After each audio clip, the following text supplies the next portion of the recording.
Arash Ari Aramesh is a national security and foreign policy analyst, and he's joining us now on Skype from San Francisco in California. Thank you very much for being with us on Aljazeera.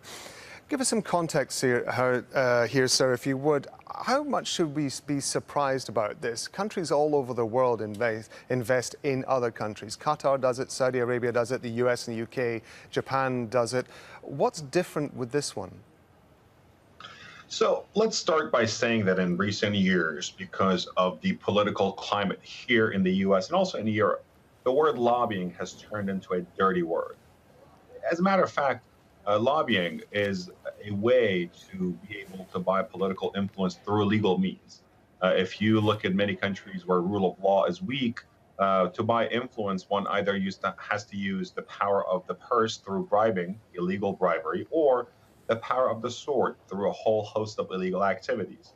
In countries with the rule of law, where the rule of law is present, you would want to have a system through which individuals, interest groups, corporations, ideological groups, or a whole host of entities, associations, and so on and so forth can pursue their agenda, further their interests, and also be under the guidance of the law. And that's why you have lobbying, and that's why you have supervised lobbying, and lobbyists have to register, and so on and so forth. Problems arise when you have a lot of gray areas where there's too much money involved and the control of those finances and money is not exactly clear.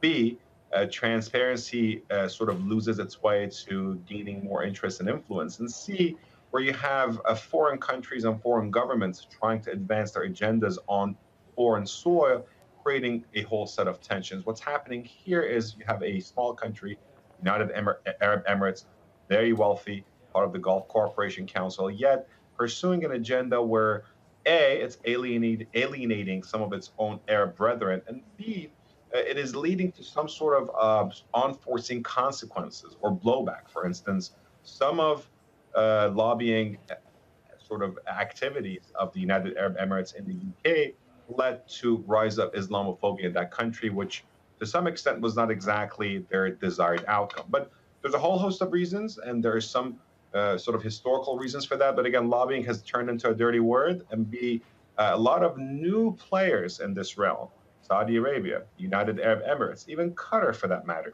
have tried to use their money and wealth too fast, too quick, and perhaps they've jumped the gun.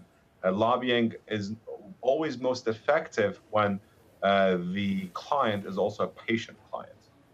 How much does the responsibility for whether or not lobbying for influence or buying influence is effective lie with the person to whom it's being offered rather than the organization which is making the offer?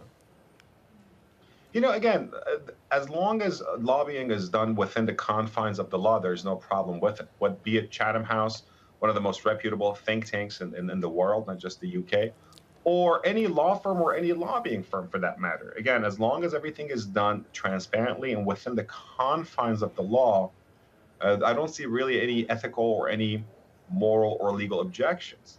Now, I think what you may see here in the case of, for instance, UAE, their lobbying efforts both in the UK and here in the US is that many critics would say that UAE was jumping in bed, with sort of the enemies of the Muslim world or the enemies of the Arab world.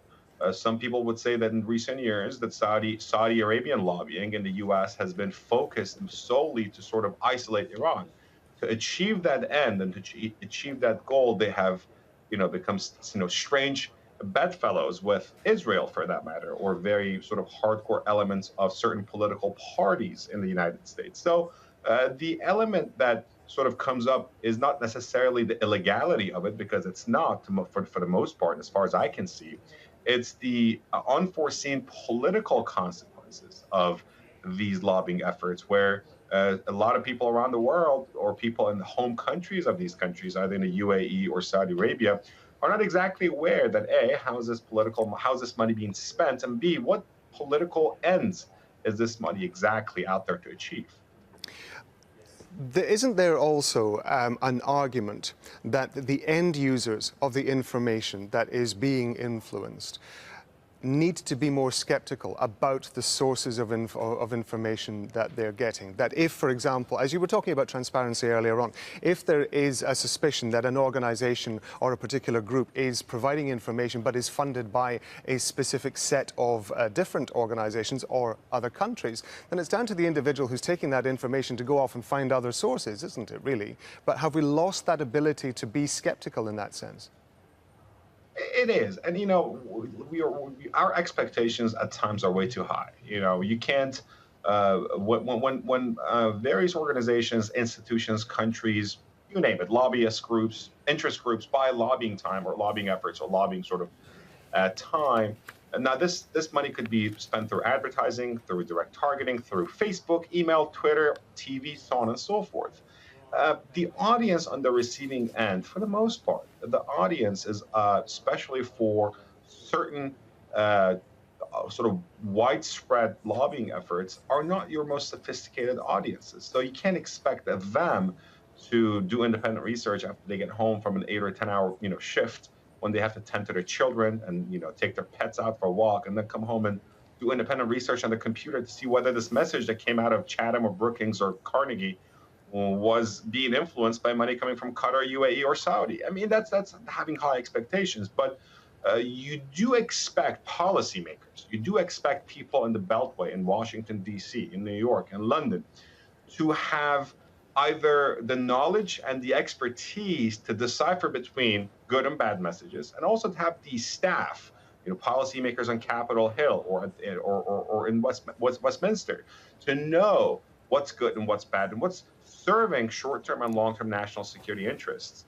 of the United States, the European Union, the United Kingdom, and so on and so forth. But let's not expect too much from people who may not have the time, nor the expertise, nor the skills to actually sit there and sift through every single message that they're being bombarded with.